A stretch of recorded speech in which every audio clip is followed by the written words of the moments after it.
नमस्कार, मैं डॉक्टर सृष्टि गौतम संस्कृत कक्षा में आपका स्वागत करती हूँ। आज हम कक्षा 9वीं की सेमयूसी संस्कृत के षष्ठ पाठ भ्रांतो बालः का अध्ययन करेंगे। तो पाठ प्रारंभ करते हैं। षष्ठा पाठः भ्रांतो बालः, भ्रमित बालक। प्रस्तुतोऽयं पाठः संस्कृत प्रौढ़ पाठावली इति कथा संग्रहात् संपादनं कृत्वा संग्रहितो अस्ति। प्रस्तुत पाठ संस्कृत के प्रौढ़ पाठावली नामक जो कथा ग्रंथ है उससे संपादन अर्थात एडिट करके जो आपके पढ़ने योग्य बातें हैं उनको मिला करके बनाया गया है और संग्रहित करके यहाँ पर दिया गया है। अस्याम कथायाम, इस कथा में एका तादृश बाला चित्रितो अस्ति। इस कथा में ऐसे बालक का चित्रण किया गया है यस्य रुचि, जिसकी रुचि स्वाध्याया अपेक्षा क्रीडने अधिका भवति, अध्ययन पढ़ने की अपेक्षा खेलने में अधिक है। सः सर्वदा क्रीडनार्थमेव अभिलषति, परंच तस्य सखायः स्वस्वकर्माणि संलग्ना भवन्ति। वह सदैव क्रीड़ा खेलने के लिए ही अभिलाषित रहता है, खेलना चाहता है सदैव, लेकिन उसके जो सखा हैं, मित्र हैं, वह अपने अपने कार्य में लगे रहते हैं। अस्मात् कारणात् ते अनेन सह न क्रीडन्ति, इसलिए इस कारण से वे उसके साथ नहीं खेलते हैं। अतः एकाकी सह, इसलिए वह अकेला ही नैराश्यम प्राप्य विचिन्तयति यत् स एव वृत्तः सन् इतस्ततः भ्रमति। अतः इसलिए वह अकेला ही निराश होकर के निराशा को प्राप्त करके सोचता है और इधर उधर घूमने लगता है। घूमते हुए कालांतरे बोधोवती, उसको समय बीत जाने के बाद ज्ञान होता है यत् सर्वेपि स्व स्व कार्यम कुर्वन्तः, कि सभी अपना अपना कार्य कर रहे हैं। सन्ति अतो मयापि तदेव कर्तव्यम, इसलिए मुझे भी अपना कार्य करना चाहिए। येन मम काला सार्थका स्यात्, जिससे मेरा समय भी सार्थक हो। पाठ को प्रारंभ करते हैं। भ्रांतः कश्चन बालः पाठशाला गमन वेलायाम क्रीडितुम अगच्छत। कोई भटका हुआ भ्रमित बालक पाठशाला जाने के समय पर खेलतुम क्रीडितुम, तुमुन प्रत्यय, पठतुम पढ़ने के लिए, क्रीडितुम खेलने के लिए अगच्छत, गच्छत अर्थात जाता है, ये क्या है, लंग लकार है, चला गया। अर्थात कोई भ्रमित बालक पाठशाला जाने की बेला में खेलने के लिए चला गया।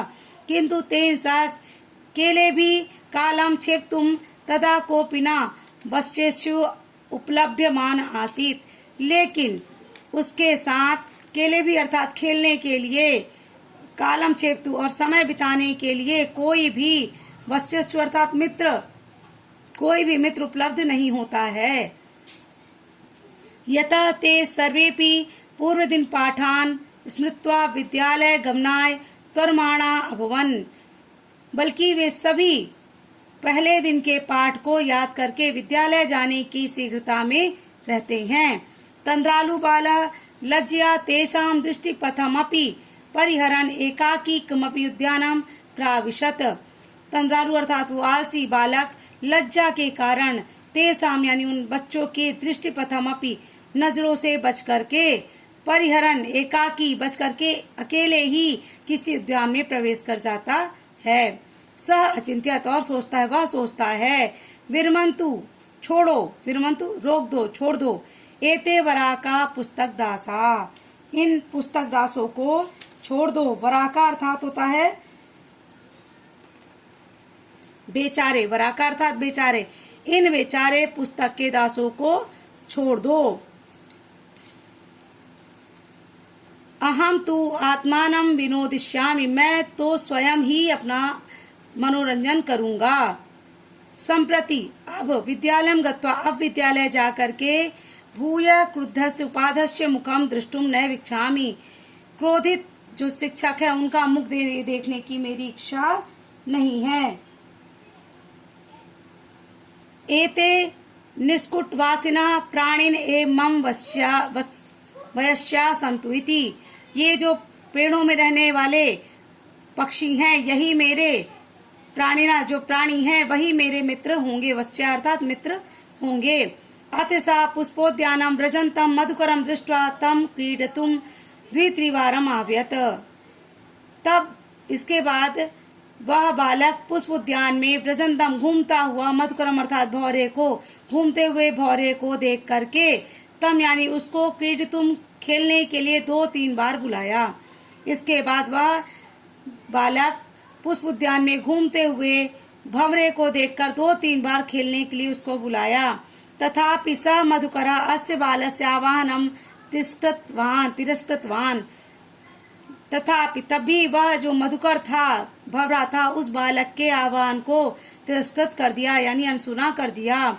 ततो भूयो भूया हट माचरति बाले स मधुकरा अगायत।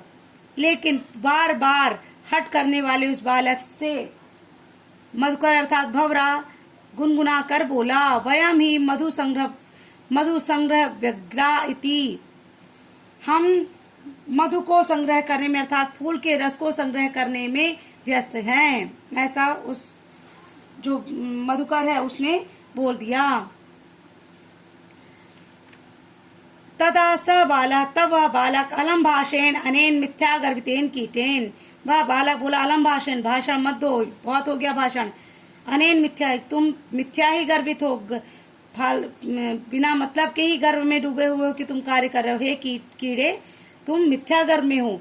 इति विचिंत, ऐसा सोच करके अन्यत्र दत्त दृष्टि, अन्य जगह दूसरी जगह अपनी दृष्टि को घुमाता है और क्या देखता है, चंचवा तृण सलाकादिकम आददानम एकम चटकम अपश्यत।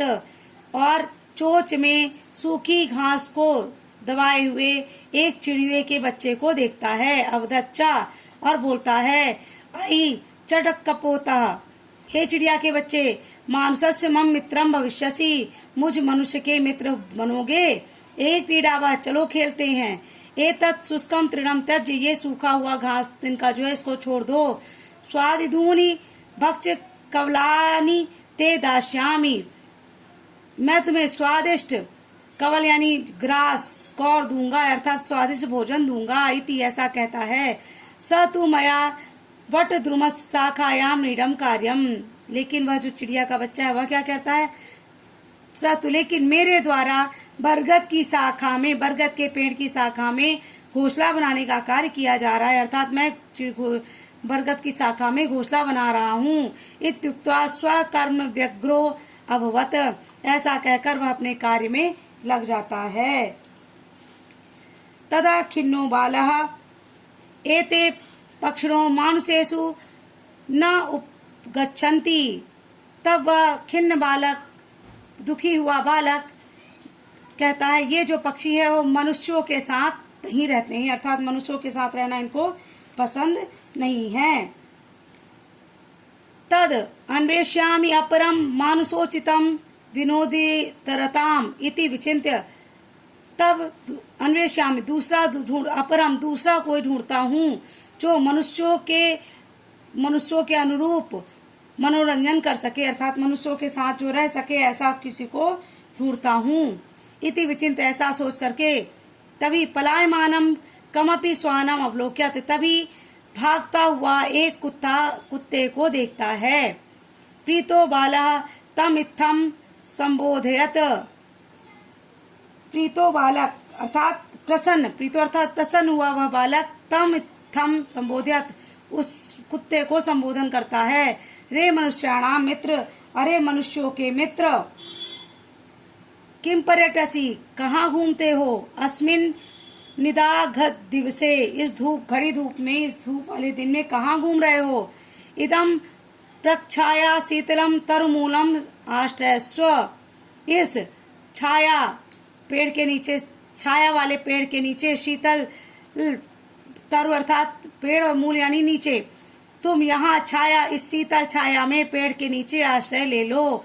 अहम अपि क्रीडा सहायम त्वामेवा अनुरूपम पश्यामिति, मैं भी क्रीड़ा के लिए, क्रीड़ा सहायम क्रीड़ा के लिए, खेलने के लिए तुम्हारे अनुरूप ही किसी को देख रहा था, अर्थात ढूंढ रहा था। कुक्कुरा प्रत्यावदत, कुत्ते ने बोला, उत्तर दिया, प्रत्यावदत बोला, यो माम पुत्र प्रीत्या पोष्यति स्वामिनो गृहे तस्य, रक्षानि योग कर्णान मया भ्रष्टव्यमीसदत्पि।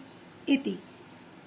कुत्ता क्या बोलता है? यो जो माम यानी मुझको पुत्र प्रीत्या पुत्र के समान प्रीत करते हैं, जो मुझे पुत्र के समान मानते हैं, पोष्यति और पालन पोषण पालते हैं, स्वामिनो गृहित अस्य उस स्वामी के ग्रह में, रक्षा नियोग करणान रक्षा का कार्य करने के लिए, मया मेरे द्वारा, भ्रष्टव्य मीशदपि भ्रष्टव्य यानी थोड़ा हटना, भ्रष्टव्य यानी हटना, जो मुझे रक्षा के योग्य कार्य के लिए लगाया गया है वहां से हटना उचित नहीं है। मीशदपि हटना नहीं चाहिए।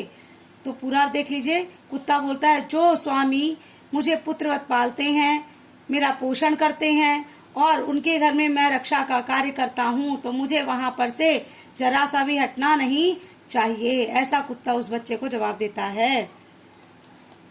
सर्वई, इसके पश्चात सर्वई एवं निषिद्ध सा बालो भग्न मनोरथा सन, सभी के द्वारा, सर्वई सभी के द्वारा, एवं इस प्रकार से, निषिद्ध मना किया हुआ वह बालक, भग्न मनोरथ वाला अर्थात उसकी सारी इच्छाएं खत्म हो गई थी, टूट गई थी, सन कथम अस्मिन जगति कहता है, जिसके सभी के द्वारा मना किया गया वह बालक जिसकी सारी इच्छाएं टूट गई हैं, वह कहता है कथम अस्मिन जगति, यह संसार कैसा है, प्रत्येकम सभी लोग, प्रत्येक लोग स्व स्व कार्य निमग्नो भवति, सभी अपने अपने कार्य में निमग्न हैं अर्थात लगे हुए हैं, न कोपि मामेव वृथा काल क्षेपम सहेत, कोई भी मेरे समान बेकार में समय को नहीं बिता रहा है, नम एतेभ्या न इन सभी को नमस्कार है, यही जो मे तंद्रालुतायाम कुत्सा समापादिता, जिन्होंने मेरे इस आलसी प्रवृत्ति को, आलसीपन में कुत्सा घृणा का भाव भर दिया है, जो इन सभी को नमस्कार है जिन्होंने मेरे आलसीपन में घृणा का भाव भर दिया है अर्थात मुझे अब घृणा हो रही है कि मैं आलसी हूँ, उत्पन्न कर दिया है मेरे मन में ऐसा भाव। अथ सोचितम अहम अपि करोमि इति विचार त्वरितम पाठशालाम अगच्छत। अथ अब अपने योग स्व उचितम अपने योग, अहम अपि मैं भी अपने योग मैं भी कार्य करूँगा, ऐसा विचार करके शीघ्र ही पाठशाला को चला गया, अगच्छत चला गया। तथा प्रभृति सह तब से लेकर के, तथा प्रवृत्ति तब से लगा हुआ अर्थात तब से लेकर के, स विद्या व्यसनी विद्या में लगा रहने लगा अर्थात विद्या ग्रहण करने लगा, व्यसनी भूत्वा विद्या ग्रहण करता हुआ, महतीम वैदुषीम प्रथाम संपदम च अलभत अर्थात विद्या में लगा हुआ रहकर वह विद्वता वैदुषी विद्वता को, ख्याति और धन को प्राप्त किया। वैदुषी अर्थात विद्वता को, संपदम अर्थात संपत्ति को और प्रथाम यानी ख्याति को। तब से वह विद्या में लगा हुआ, निरंतर लगा हुआ विद्वता को, ख्याति को और धन को प्राप्त किया। इस प्रकार यह पाठ पूर्ण होता है। अगर आपको यह मेरा वीडियो पसंद आया हो तो प्लीज मेरे वीडियो को लाइक करें, शेयर करें एवं मेरे चैनल को सब्सक्राइब करें ताकि आगे आने वाले वीडियो आपको निर्बाध रूप से प्राप्त हो सके। आपको इस पाठ में किसी प्रकार की अगर त्रुटि मिलती है या कोई कठिनाई आती है तो आप मुझे कमेंट करके बताएं, मैं आपकी कठिनाई को दूर करने का पूरा प्रयास करूंगी। धन्यवाद।